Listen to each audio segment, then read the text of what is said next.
कौन जीतेगा कर्नाटक 2023 का चुनाव? ये एक $1 मिलियन क्वेश्चन है जो सब political enthusiast, political commentators, analyst को परेशान किए हुए है, नेताओं और पॉलिटिकल लीडर्स को भी।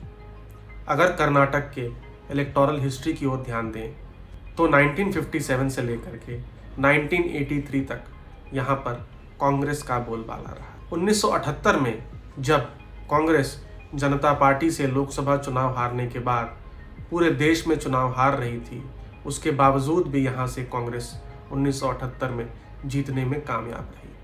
1983 में यहाँ रामकृष्ण हेगड़े की लीडरशिप में जनता पार्टी ने पहली बार सरकार बनाया और पहली बार एक नॉन कांग्रेस गवर्नमेंट इस्टेब्लिश हुई। हालांकि वो 2 साल के अंदर ही निपट गई और 1985 में जब दोबारा चुनाव हुए तो जनता पार्टी रामकृष्ण हेगड़े के लीडरशिप में दोबारा जीत करके आई।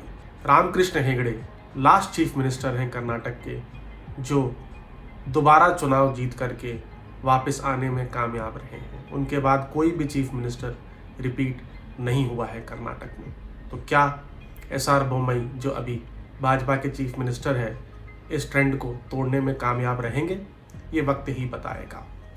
अगर लास्ट 3 चुनावों की बात करें, डिलिमिटेशन के बाद जो हुए हैं, उसमें 2008 में भाजपा सिंगल लार्जेस्ट पार्टी के रूप में उभरी थी और सरकार बनाने में कामयाब हुई थी। वहीं 2013 में कांग्रेस को एब्सोल्यूट मेजॉरिटी मिली थी। उस समय येदियुरप्पा ने अपनी एक अलग पार्टी बनाई थी और 2018 में भाजपा ट्रेंड के अनुसार सिंगल लार्जेस्ट पार्टी तो रही, लेकिन एक पोस्ट पोल अलायंस फॉर्म हुआ कांग्रेस और JDS के बीच में, जिसके तहत कुमारस्वामी यहाँ पे चीफ मिनिस्टर बनने में कामयाब हुए। लेकिन 1.5 साल के बाद ये सरकार इंटरनल डिफरेंसेस की वजह से आगे नहीं चल पाई और भाजपा की यहाँ पे वापसी हुई। अगर लास्ट 3 चुनावों के ऊपर ध्यान दें तो कांग्रेस का यहाँ वोट शेयर एवरेज लगभग 37% रहा है, बीजेपी का 34% और JDS का 19% रहा है। बीजेपी 2013 और 2018 दोनों चुनावों में उसे कांग्रेस से कम वोट शेयर मिला है। उसके बावजूद उसकी सीटें जो हैं वो कांग्रेस से ज़्यादा आती हैं।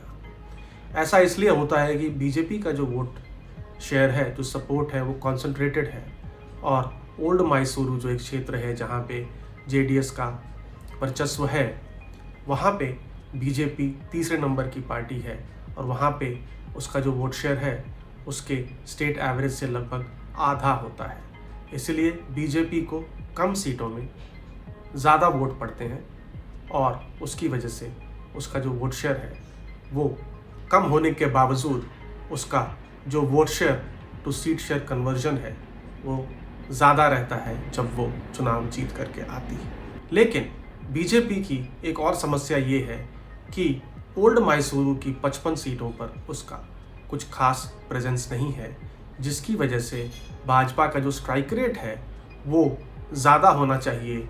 170 सीटें जो बचती हैं, यही एक कारण है कि भाजपा यहाँ पे कभी अपने आप सिंपल मेजॉरिटी लेने में नाकामयाब रही है, क्योंकि वो पूरे स्टेट में प्रेजेंट ही नहीं है और ओल्ड मैसूरू जो क्षेत्र है उसको छोड़ करके बाकी जो 5 क्षेत्र हैं उसमें उसकी प्रेजेंस है। इसलिए भाजपा के लिए चुनाव जीतना ज़्यादा मुश्किल हो जाता है। वहीं एंटी इनकम्बेंसी की वजह से कांग्रेस को जो है वो अपर हैंड ज़रूर है। हालांकि JDS कैसा परफॉर्म करती है, कुमारस्वामी की लीडरशिप में JDS कितनी सीटें लेके आ पाती है, ये डिटर्मिन करेगा कि कर्नाटक में फिर से हंग असेंबली सिचुएशन होती है या किसी को क्लियर मेजॉरिटी मिलती है। तो फॉलो करते रहिए पॉलिटिकल बाबा को कर्नाटक इलेक्शंस के एनालिसिस और इनसाइट्स के लिए। धन्यवाद।